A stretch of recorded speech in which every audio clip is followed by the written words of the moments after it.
Across the northern reaches of our planet lies Canada, a dominion stretching from the Atlantic to the Pacific and northwards to the Arctic Ocean. Here, nature operates on a truly epic scale. This journey is an exploration into the heart of that immensity, through landscapes that have remained virtually unchanged for millennia. Canada offers a symphony of experiences. Canada is one of the last great strongholds of the wild on our planet.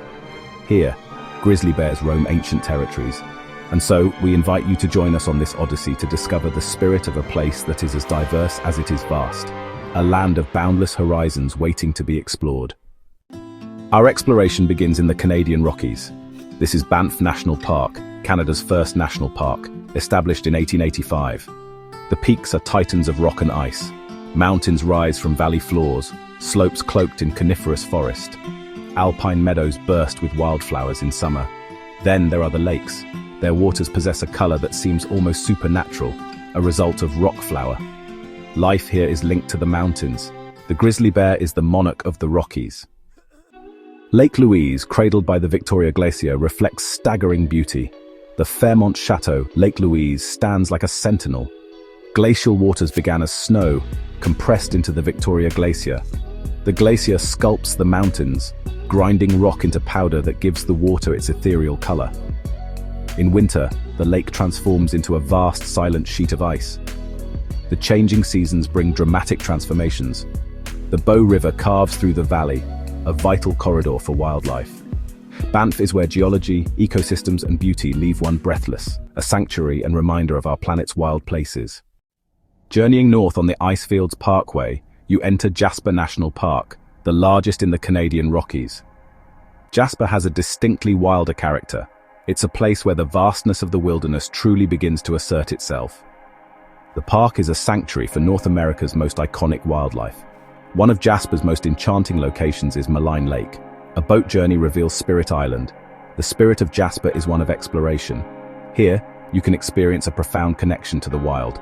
It's a place that rewards patience, offering up its secrets to those who are willing to listen. Jasper's wonders extend beyond daylight. As the sun sets, a new spectacle unfolds. Designated a dark sky preserve, Jasper is committed to reducing light pollution, protecting the night sky. The result is a celestial panorama of clarity and brilliance. The Milky Way stretches across the heavens. Meteor showers become dazzling displays. Lying back and gazing upwards is a deeply moving experience. This darkness impacts the park's wildlife. Sometimes, the night sky offers the aurora borealis. Witnessing this otherworldly ballet is unforgettable. It's a place of immense natural power, wild beauty, and a deep, cosmic connection.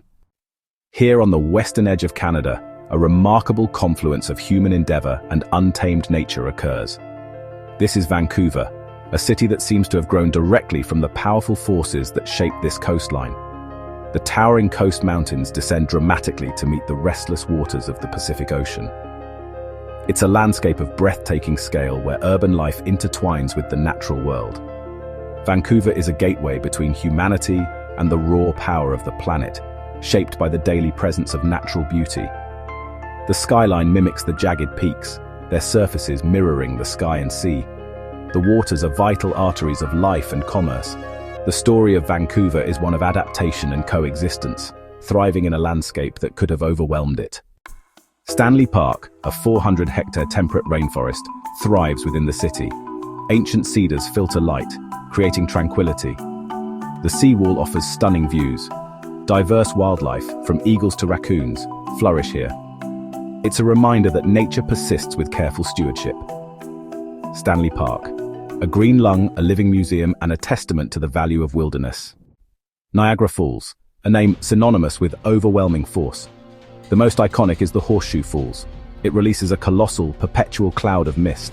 Every second, millions of liters pour over the brink. The falls are its most famous and dynamic creation.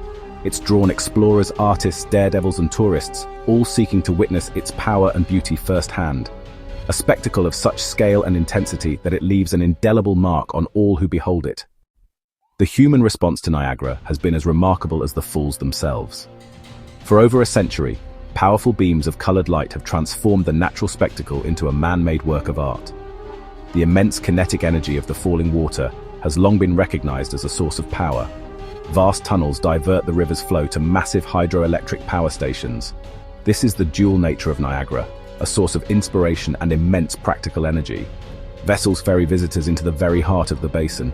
Here, surrounded by the deafening roar and enveloped in the dense mist, one can truly appreciate the scale of the phenomenon. The journey behind the falls provides a unique and thundering perspective. Niagara Falls is an environment to be entered, a true wonder of the natural world. Perched high on a formidable cliff overlooking a strategic narrowing of the St. Lawrence River, we find a city that appears to have been transported directly from the heart of old Europe. This is Quebec City, the cradle of French civilization in North America, and the continent's only remaining fortified city north of Mexico. Its very existence is a testament to its strategic importance, a natural fortress chosen for its commanding views and defensive capabilities. The city's identity is inextricably linked to this dramatic promontory, known as Cap Diamant, a name that hints at the glittering quartz crystals found in its rock face. The story of Quebec City is written in its stone walls. These fortifications, painstakingly built and reinforced over centuries, encircle the historic upper town. Walking along their ramparts is like stepping back through time. Cannons still stand guard, pointing out over the river as they have for generations, silent witnesses to a history filled with sieges, battles, and the clash of empires. These walls are not merely a historical artifact.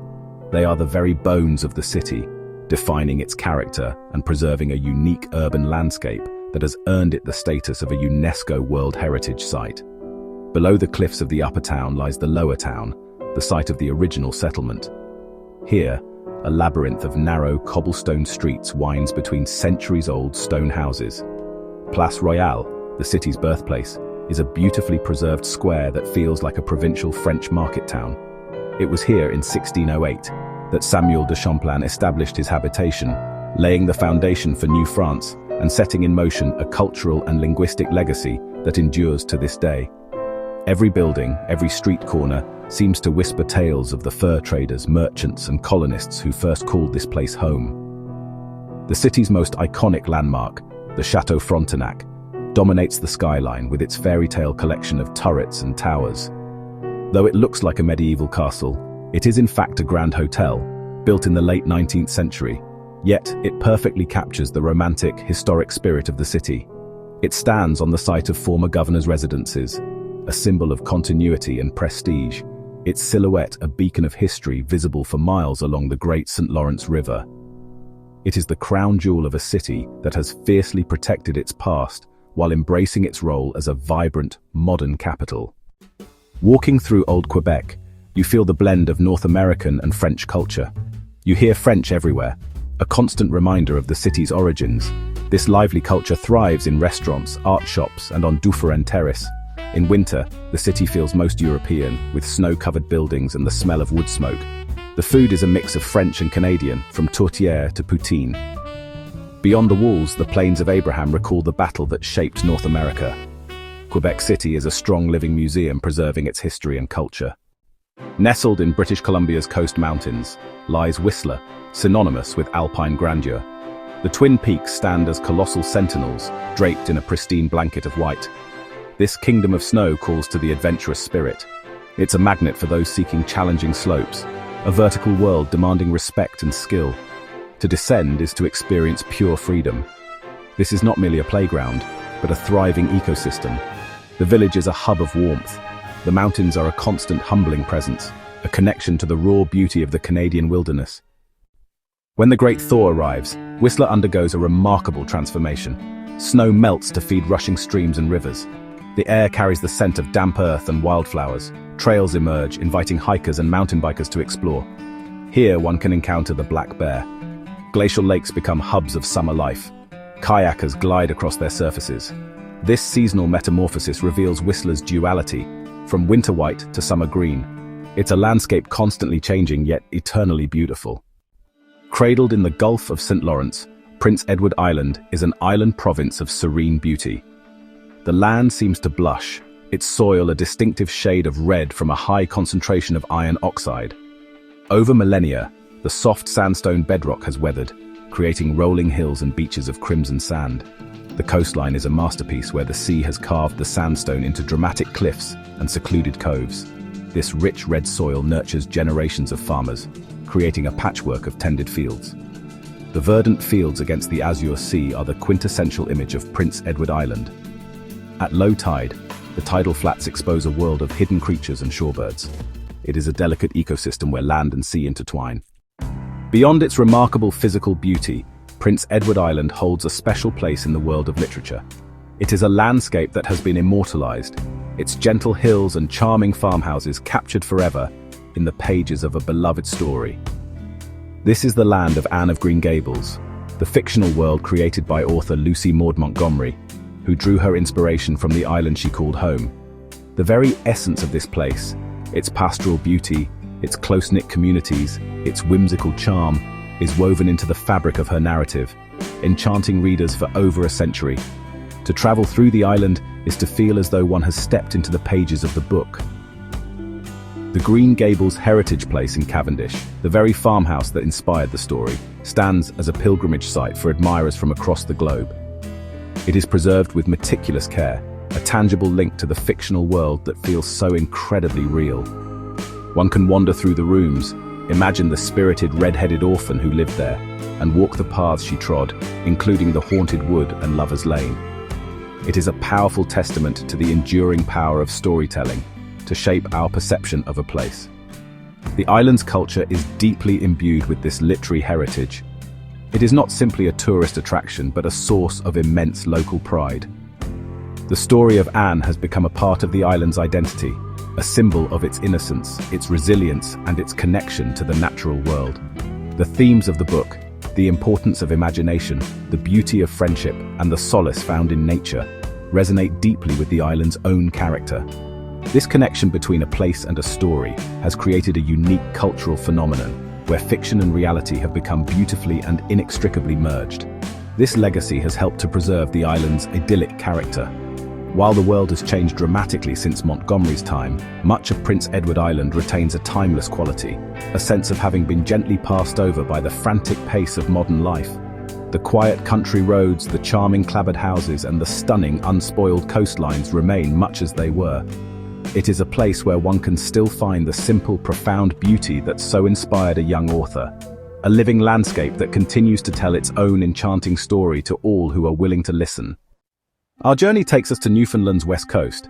This is Gros Morne National Park, a UNESCO World Heritage Site. Here, we encounter the Tablelands, an almost alien landscape. It's a vast, rust-colored plateau of rock. The Tablelands are a massive slab of the Earth's mantle, thrust over the crust millions of years ago. It is one of the few places on Earth where one can walk directly upon this deep layer of our planet. The rock, peridotite, is rich in heavy metals, a true geological wonder of global importance. From the Tablelands, we move to Gros Morne's fjords, born of ice. These vast freshwater lakes were carved by glaciers. Western Brook Pond is immense. Cliffs of ancient gneiss and granite rise vertically. Waterfalls streak the weathered faces. The water is among the purest in the world, startlingly clear. Isolation has created a unique aquatic environment. The scale is immense, the landscape primeval. It inspires awe, a reminder of nature's power. Ice has shaped this magnificent corner of our planet. We journey east to Montreal, an island metropolis nestled where the St. Lawrence and Ottawa rivers meet. Here, a unique ecosystem of human culture, history, and innovation has emerged. It's a place where old Europe resonates with North American dynamism. The city's lifeblood, the St. Lawrence River, shaped its destiny. The cityscape is a living museum. In old Montreal, cobblestone streets whisper tales of French colonists. This historical heart draws visitors into a past that feels present. Yet Montreal is not trapped in its past. Skyscrapers rise beyond the old quarter, reflecting the city's ambition. The underground city is a marvel of urban planning. This island metropolis is a tale of two languages, creating something new. This fusion has forged a unique identity, both Quebecois and international. Montreal's cultural life is a vibrant, year-round spectacle. It celebrates creativity. From the Jazz Festival to Cirque du Soleil, public art flourishes, with murals transforming buildings into canvases. This creative energy extends to the city's culinary landscape. Montreal is a food capital, where tradition and innovation meet. Taste a smoked meat sandwich or indulge in poutine. Markets like Jean Talon are vibrant hubs. The bounty of Quebec is on display. Montreal offers a feast for the senses. It's a city that lives out loud. We journey to Toronto, Canada's largest city, a metropolis where ambition reaches the sky. The skyline is a forest of glass and steel. At its heart, the iconic CN Tower. From its observation deck, the city unfolds, a grid stretching to Lake Ontario, influencing the city's character. If the physical structure of Toronto is defined by its verticality, its soul is defined by its diversity. This is, perhaps, one of the most multicultural cities on the planet, a place where the world has gathered. It's said that over half of Toronto's population was born outside of Canada, a remarkable statistic that has shaped every facet of life here. Walking the city streets is like taking a journey across continents. Languages, customs, and cultures from every corner of the globe intermingle, creating a social fabric of unparalleled richness and complexity. This is not a melting pot, but a beautiful mosaic, where individual cultures are celebrated and preserved. This diversity is most vividly experienced through the city's neighborhoods, each a microcosm of a different part of the world. One can wander through the vibrant streets of Chinatown, with its bustling markets and traditional apothecaries, explore the flavors and colors of Little India along Gerrard Street, or enjoy the lively atmosphere of Greektown on the Danforth. Each area offers an authentic immersion, a chance to experience the sights, sounds, and tastes of a distant land without ever leaving the city limits. These cultural enclaves are vital to the city's identity, providing a sense of community and belonging for newcomers, while enriching the lives of all Torontonians. The city's cultural institutions reflect this global character. The Royal Ontario Museum, with its bold, crystalline extension, houses artifacts from across world history and natural history. The Art Gallery of Ontario showcases a vast collection of Canadian and international art, including a remarkable collection from the Group of Seven.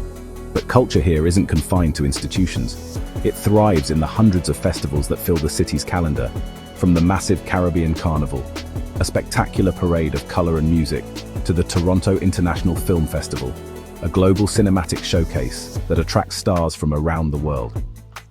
Ultimately, Toronto's greatest strength is its people.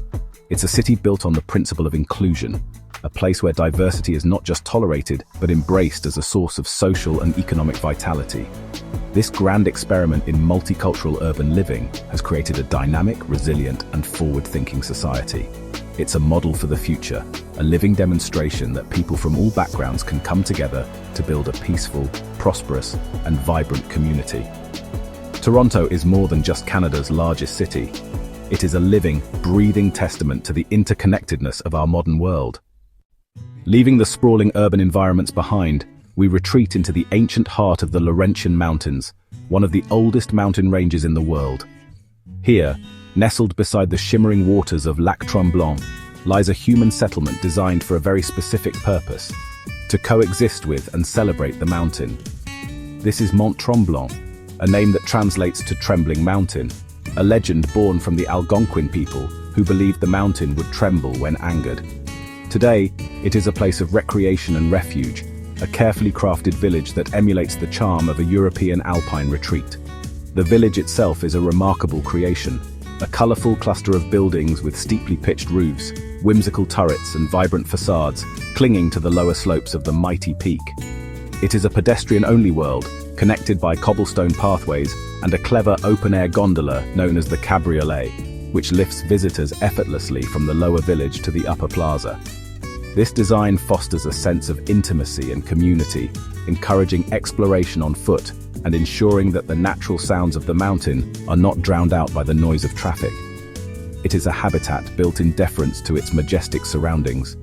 The rhythm of life here is dictated entirely by the seasons.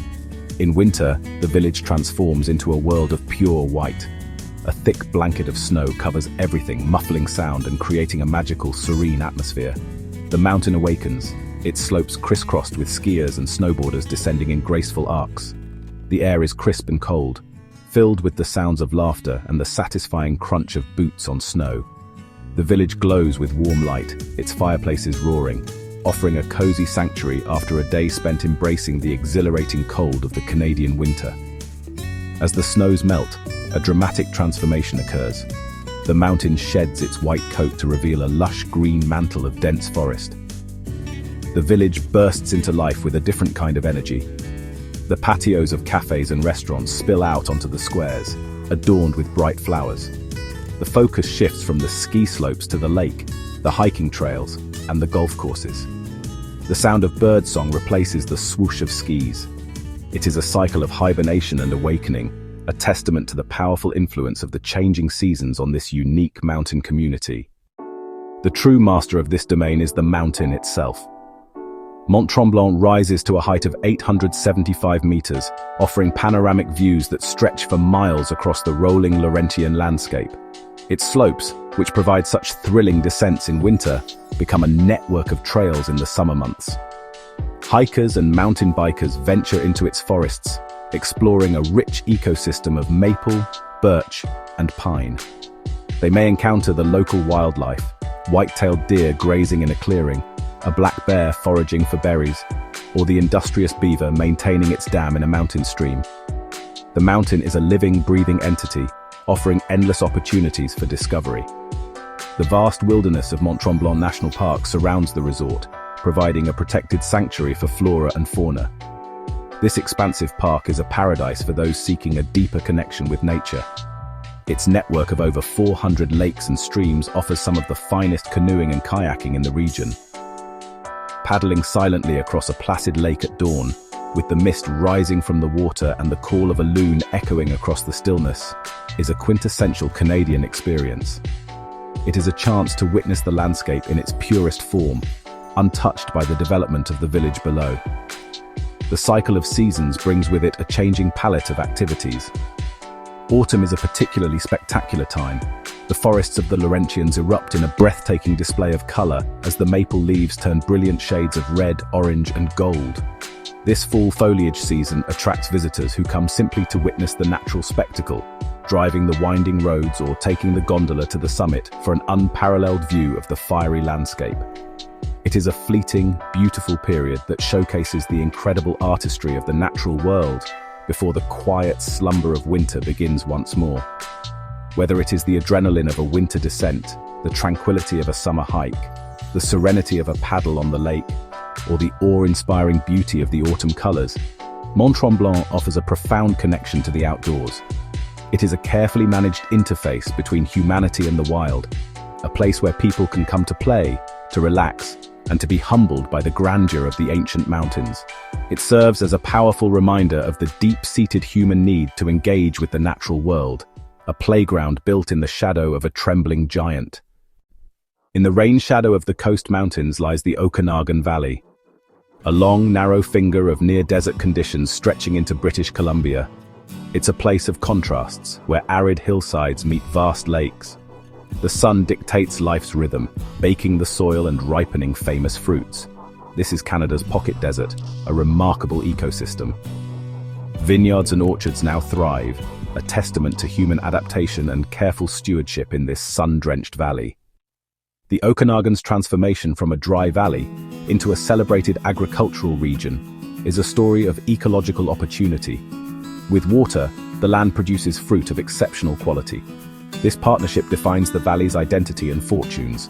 The cycle of the seasons governs all activity. As autumn approaches, the valley floor becomes a hive of activity. This is the culmination of a year's worth of patience and hard work. They are a direct expression of the land itself, a concentrated taste of this very specific and special place on earth. And with the harvest comes the winemaking, a remarkable journey from sun and soil to the finished glass. Here, at the confluence of three great rivers, a city was born not of chance, but of deliberate design. This is Ottawa, the capital of Canada. Its very existence embodies a young nation's ambition. The Ottawa River was the original highway, used for millennia by the Algonquin people. But its destiny was to be political. The selection of this town as the capital was a pivotal moment.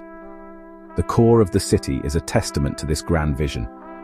Museums, galleries, and archives stand as repositories of Canada's collective memory, making it a unique meeting point of English and French Canadian cultures. Within Ottawa, a remarkable collection of institutions stands guard over the nation's heritage. The Canadian Museum of History evokes Canada's landscapes and Indigenous cultures. Inside, it holds the story of the human journey on this land. Elsewhere, the National Gallery of Canada houses the country's artistic soul. The collection is a mirror reflecting the nation's evolving identity. The Canadian Museum of Nature is a cathedral dedicated to the natural world. Its halls are filled with the evidence of Canada's immense and diverse ecosystems. These institutions form a cultural ecosystem, tasked with remembering and interpreting the national story. Ottawa functions as the nation's memory bank. Rising above the Ottawa River, Parliament Hill stands as the heart of Canada's democracy. Its Gothic Revival architecture evokes British parliamentary traditions while forging a distinct Canadian identity. The centre block, with the iconic Peace Tower, stands as a memorial. Within these halls, the nation's life is debated. The grounds, known as The Hill, are a stage for national celebration and passionate protest. The centennial flame symbolizes Canadian unity, a tangible link to nationhood and democracy. The daily life of Parliament Hill is a carefully orchestrated ritual, a continuous performance of governance that has been refined over generations. The sound of the Peace Tower's bells signals the start of the working day, a call to order for the legislators and officials who animate these buildings. Deep within the centre block, the intricate machinery of parliamentary democracy whirs into action. Committees meet, debates are prepared, and legislation is scrutinised with painstaking detail. It is a complex process, often slow and methodical, designed to ensure that power is exercised with deliberation and accountability. The proceedings within the chambers are governed by centuries of tradition. The Speaker, in their ceremonial robes, presides over the often raucous debates of the House of Commons. Here, the government and the opposition engage in a daily contest of ideas, a verbal battle that is fundamental to a healthy democracy. Every word spoken is recorded, becoming part of the official history of the nation. It is in this adversarial yet highly structured environment that policies are forged, laws are made, and the government is held to account by the people's elected representatives. It is the engine room of the Canadian state. But Parliament Hill is not an impenetrable fortress. It is designed to be accessible, a principle that is vital to its role as a symbol of the people's power. Guided tours lead visitors through the historic corridors into the Library of Parliament, a stunning circular chamber that miraculously survived the 1916 fire, and into the public galleries of the legislative chambers. To witness a debate in person is to see the abstract concept of democracy in living, breathing action. It is a powerful reminder that these grand buildings belong not to the politicians, but to the citizens of the country they serve. Beyond the formal proceedings, the Hill serves as a backdrop for the nation's life. In summer, the lawns host the Changing of the Guard ceremony, a spectacle of military precision and pageantry that delights thousands of onlookers. In winter, the buildings are illuminated with a spectacular light show, their stone facades becoming a canvas for stories of Canadian history and culture. These events reinforce the Hill's role as a focal point for national pride and shared experience. It remains a potent and enduring symbol, a place where the history of the past and the business of the present meet to shape the nation's future. Here, on the edge of North America, lies Nova Scotia, or New Scotland. Its existence is a dialogue between land and sea. Its coastline, a tapestry of more than 13,000 kilometers, tells a story of geological time. Mighty granite headlands stand defiant against the surf. Sheltered coves offer sanctuary. The iconic Peggy's Cove Lighthouse stands as a sentinel in this wild natural theatre. The very character of Nova Scotia has been molded by the ocean, dictating settlement and livelihoods. The fog rolls in, shrouding the landscape in a soft mist. This is a maritime world where the call of a seabird is the quintessential sound. For generations, the people of Nova Scotia have lived in harmony with the ocean's cycles, their lives governed by the ebb and flow of the tides. The fishing industry, the very backbone of the province's economy and culture for centuries, is a testament to this deep connection. Small, brightly painted fishing boats, known as Cape Islanders, bob in the harbours, their designs perfected over time to navigate these often treacherous waters. They are the tools of a trade passed down through families, a heritage of knowledge about currents, weather patterns, and the secret haunts of lobster, cod, and haddock. This maritime culture is woven into the very fabric of the communities that dot the coastline. The architecture of towns like Lunenburg, a UNESCO World Heritage Site, reflects this seafaring past. Colourful wooden homes and storefronts, known as the Lunenburg Bump, line the waterfront. their designs once allowing shipbuilders to construct entire schooners within their workshops.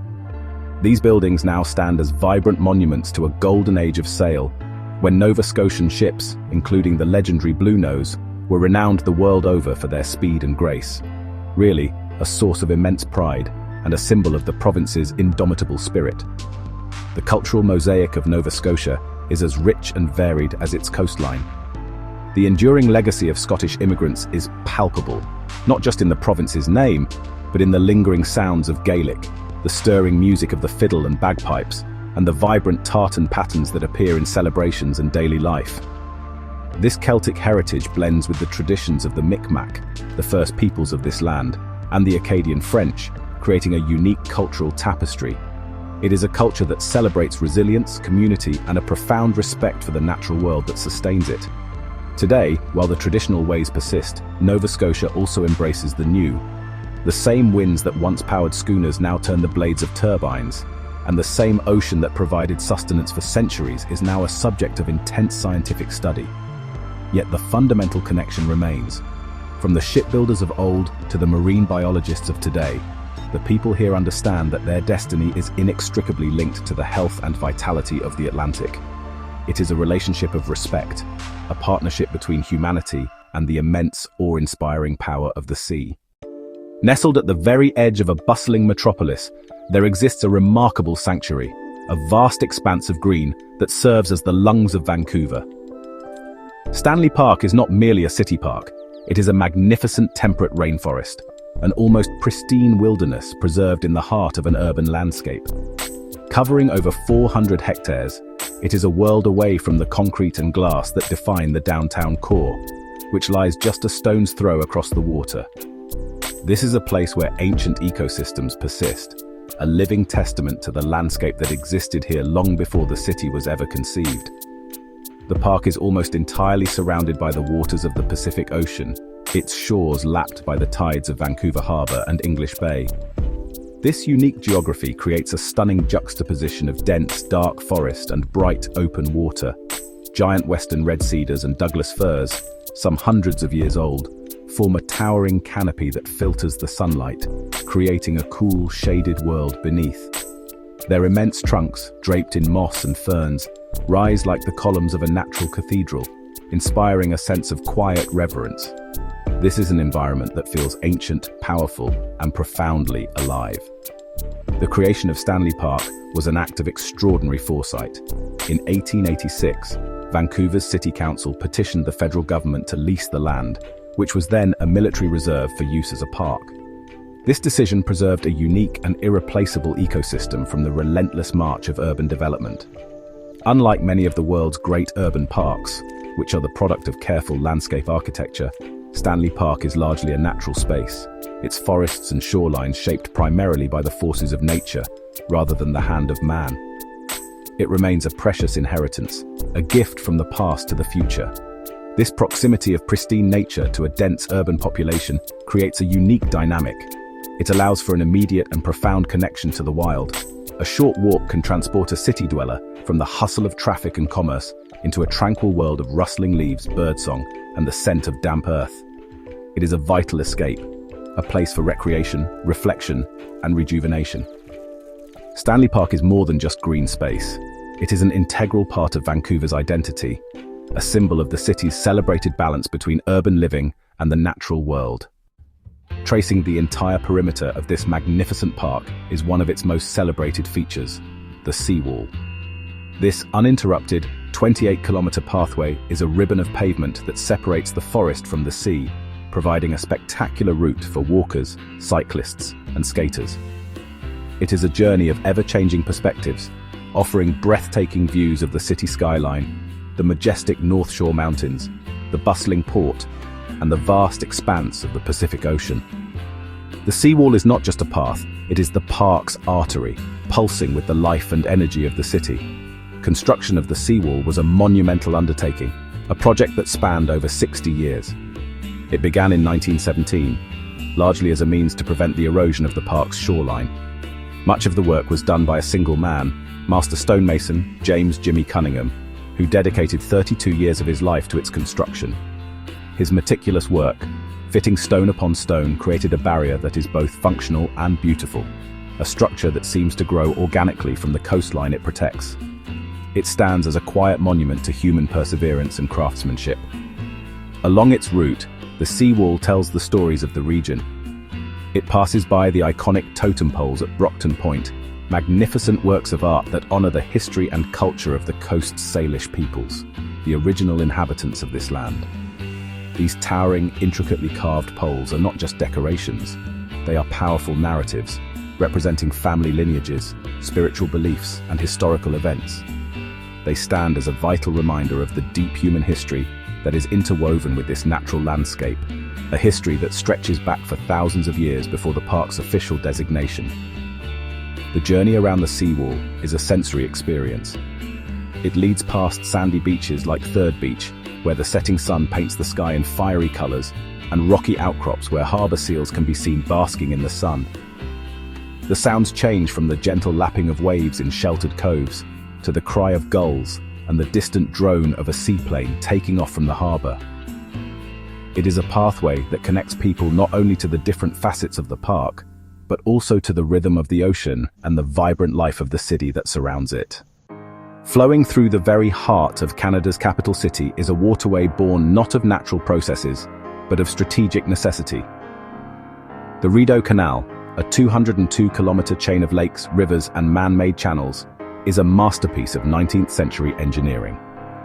Its construction, between 1826 and 1832, was a direct response to the War of 1812. The fear of another conflict with the United States prompted the British to create a secure military supply route between Montreal and the naval base at Kingston, one that bypassed the vulnerable stretch of the St. Lawrence River along the American border. The task of building the canal fell to Lieutenant Colonel John By of the Royal Engineers. It was a Herculean effort, undertaken in a vast and challenging wilderness. Thousands of Irish immigrants, French Canadians, and Scottish stonemasons labored under incredibly difficult conditions, battling dense forests, solid bedrock, and rampant disease, particularly malaria. They carved this channel out of the unforgiving Canadian shield, constructing an ingenious system of 47 masonry locks and 52 dams to navigate the significant changes in elevation between Ottawa and Kingston. It was, honestly, a triumph of human ingenuity and sheer grit. The lock systems themselves are a marvel of early industrial design. Operating on simple, robust principles of gravity and water pressure, they function today in much the same way as they did nearly 200 years ago. The massive wooden lock gates are still opened and closed by hand, using simple mechanical winches known as crabs. Watching a boat pass through a flight of locks, like the impressive 8-lock staircase in Ottawa, is like witnessing a piece of living history, a perfectly preserved example of the era's technological prowess.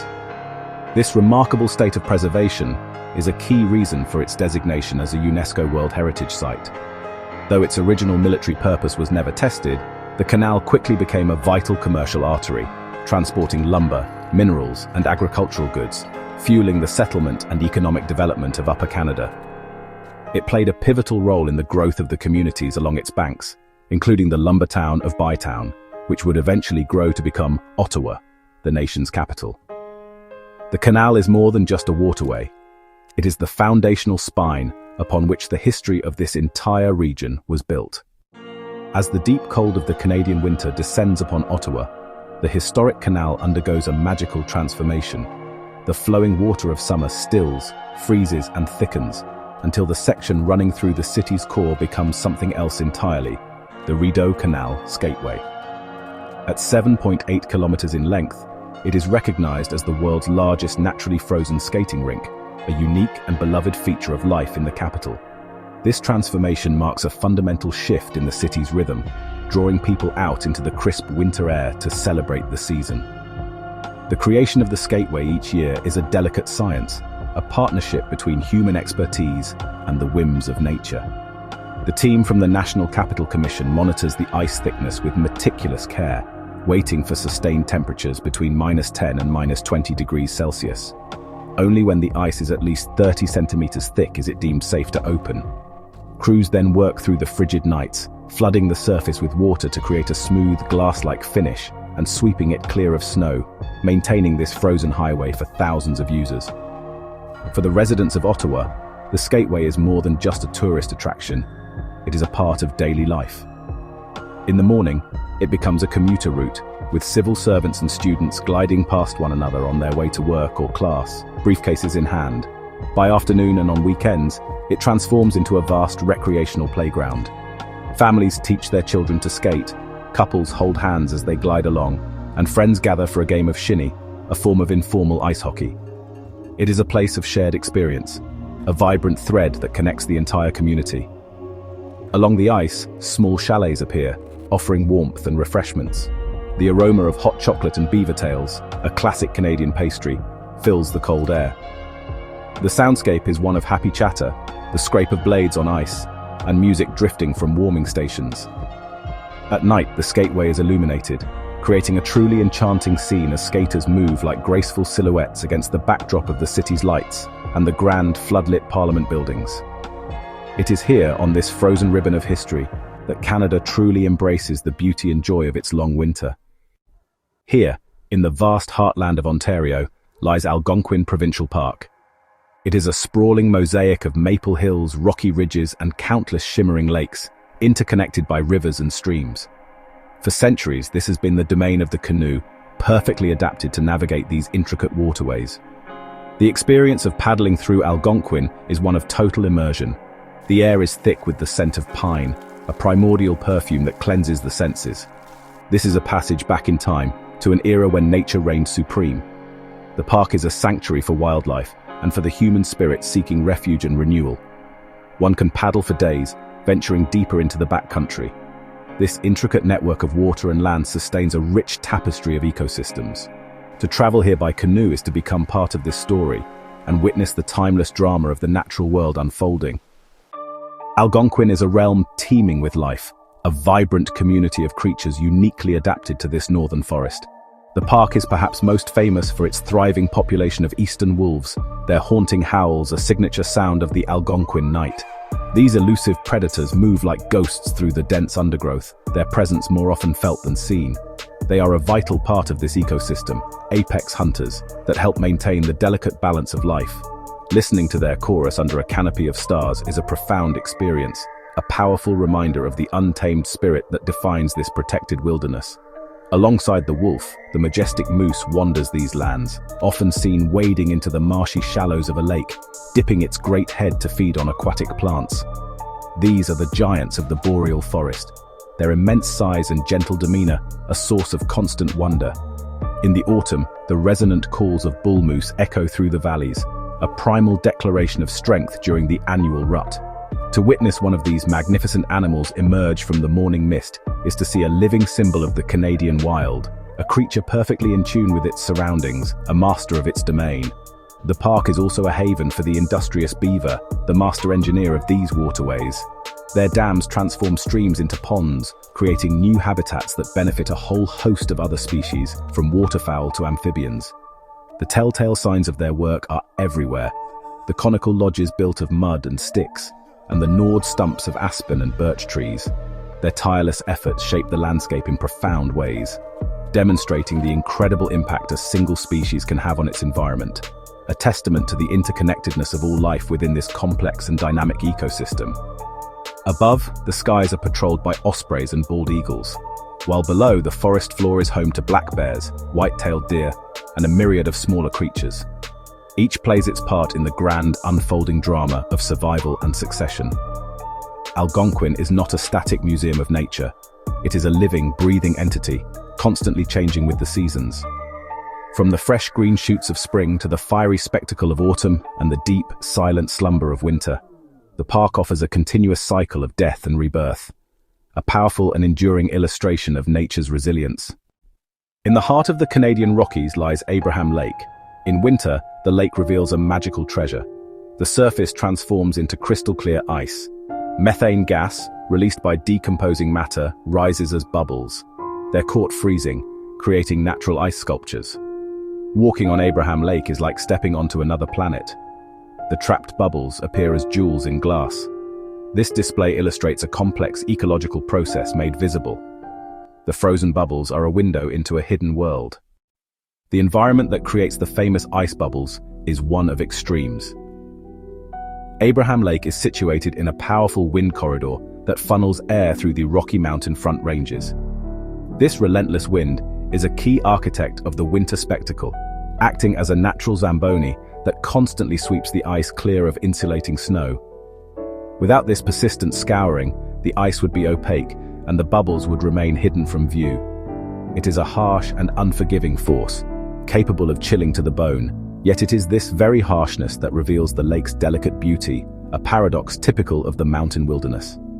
In the warmer months, the character of Abraham Lake is entirely different, though no less spectacular. The same winds that clear the winter ice now whip the surface of the water into a frenzy of whitecaps. The lake, fed by the North Saskatchewan River, swells with meltwater from the vast glaciers and snowfields of the Columbia icefield. This glacial silt, or rock flour, remains suspended in the water, refracting the sunlight to produce an intense, milky turquoise color that seems to glow from within. It is a classic Rocky Mountains scene, a vibrant slash of color against the gray limestone peaks. The landscape surrounding the lake is a rugged and wild expanse known as the Kootenay Plains, an area of significant ecological and historical importance. For thousands of years, this was a vital wintering ground for bison and elk, and a gathering place for indigenous peoples, including the Ktunaxa, Stoney Nakoda, and Cree. The open grasslands and montane forests provide a critical habitat for a diverse range of wildlife, including bighorn sheep, grizzly bears, and wolves, who navigate this corridor between the high peaks, their lives dictated by the changing seasons and the availability of resources. Whether frozen in the grip of winter or shimmering under the summer sun, Abraham Lake is a place of dynamic and powerful natural forces. It is a testament to the fact that even landscapes altered by human hands can become theaters for incredible natural phenomena. The interplay of geology, hydrology, and meteorology here creates a year-round spectacle. The lake serves as a powerful reminder of the raw, untamed energy of the Rockies, a place where wind, water, and ice are in a constant creative dialogue, sculpting a landscape of unforgettable and ever-changing beauty. Here in the western Canadian Rockies lies Yoho National Park, from the Cree word for awe. Around every corner, a spectacle unfolds, a testament to Earth's artistry. Turquoise streams flow, fed by ancient glaciers, creating a supernatural luminescence. Emerald Lake, within towering peaks, is a famous jewel. The Burgess Shale holds records of early life. Preserved in detail are creatures of the Cambrian explosion. These fossils whisper from 500 million years ago, revealing an alien world. The scale of Yoho is immense. Peaks dominate the skyline, bearing scars of winters. It is a humbling experience. If the mountains are the bones of Yoho, then its waterfalls are its roaring, beating heart. Nowhere is this more evident than at Takakar Falls, one of Canada's highest cascades. Fed by the Daly Glacier, its waters plummet over 250 meters in a thunderous, misty torrent. The sound is a symphony of raw power. The name Takakau, like Yoho, is a Cree word meaning it is magnificent. It is a force of nature in its purest form, a constant process of erosion that has helped to shape this landscape. Small birds can be seen darting in and out of the cascading water. As the sun arcs across the sky, its light catches the mist, creating ephemeral rainbows. It all combines to create an unforgettable encounter with the wild, untamed spirit of the Canadian Rockies. It is a place that truly lives up to its name, inspiring a profound sense of magnificence. Journeying south along British Columbia's Sea to Sky Highway, the landscape unfolds with coastal mountains and fjord-like inlets. Here, rising dramatically from the forests, is Shannon Falls. A breathtaking cascade, it drops 335 meters, one of the province's tallest. Fed by rainfall and snowmelt, its character changes with the seasons. A short trail offers an intimate encounter with its power. The granite cliffs tell a story of fire and ice, uplifted and sculpted by glaciers. Shannon Falls is a monument to these forces, shaping this stunning landscape. The area surrounding the base of Shannon Falls is a world unto itself, a microclimate created by the constant mist and spray. The air here is thick with moisture, and the ground is a carpet of vibrant green. Mosses of countless varieties cover every surface. The rocks, the fallen logs, the trunks of ancient trees, creating a soft, verdant landscape that feels prehistoric. This is a world saturated with life, where ferns unfurl their delicate fronds and fungi sprout in fantastical shapes and colors from the damp, rich earth of the forest floor. It is a perfect illustration of a temperate rainforest ecosystem. This lush environment provides a vital habitat for a host of creatures. Pacific wrens and varied thrushes flit through the undergrowth, their songs mixing with the constant percussion of the falls. Squirrels and chipmunks dart along mossy branches, foraging for seeds from the towering conifers. The cool, clear waters of Shannon Creek, which flows from the base of the falls, are home to small fish and aquatic insects, forming the foundation of a complex food web. This small pocket of wilderness, nestled beside a busy highway, serves as a crucial sanctuary, a reminder of the intricate web of life that the forest supports. The forest itself is a community of giants. Towering Douglas firs and western red cedars, some centuries old, reach for the sky, their immense canopies creating a deep shade that keeps the forest floor cool and damp. These trees are the pillars of this ecosystem, providing shelter and sustenance for countless organisms, from the smallest insects to the largest mammals that may pass through. Their presence speaks to the stability and richness of this coastal environment, which, nourished by abundant rainfall and mild temperatures, allows for such magnificent growth over vast timescales. For the Squamish Nation, the first peoples of this land, this area holds deep cultural and spiritual significance. The falls and the surrounding lands are part of their traditional territory, intertwined with their stories, history, and identity. This place is not just a natural wonder, it is a cultural landscape, imbued with meaning and memory passed down through generations. To visit Shannon Falls is therefore not only to witness a beautiful cascade, but also to step into a place of profound human connection to the land, a connection that long predates the arrival of highways and tourists, and endures to this day. Our journey across Canada has revealed a land of breathtaking diversity. From the Rocky Mountains to the Atlantic coast, this nation is a tapestry of unique ecosystems. We have witnessed the raw power of nature in the thunder of Niagara. We've explored cities that pulse with human creativity, yet remain connected to the wild landscapes. The wonders we have explored are a glimpse into the immense natural and cultural wealth of this country. The national and provincial parks are vital sanctuaries safeguarded for future generations. It is an invitation to explore and connect with the planet. It is an open invitation to seek out these wonders for yourself. The wonders of Canada are waiting. The journey is yours to begin.